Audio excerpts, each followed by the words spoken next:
Herkese merhaba arkadaşlar, kanalımıza hoş geldiniz. Afra Saraçoğlu uçakta paylaşım. Son olarak Yalı Çapkını dizisinde rol alan Afra Saraçoğlu uçakta verdiği post takipçilerin beğenisine sundu. Yalı Çapkını dizisinde 3 sezon boyunca Seyran karakterine hayat veren Afra Saraçoğlu, oyunculuk performansıyla yanı sıra kariyeriyle sık sık medyanın gündeminde oluyor.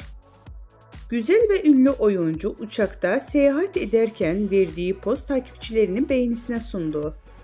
Zaman zaman doğal hallerini gözler önüne seren Afra Saraçoğlu bu kez uçakta yüz maskesi yaptı.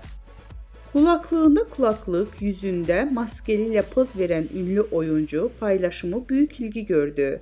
Öte yandan Afra Saraçoğlu yeni sezonda Aile Bir İmtihandır Abim dizisiyle ekranlara dönecek.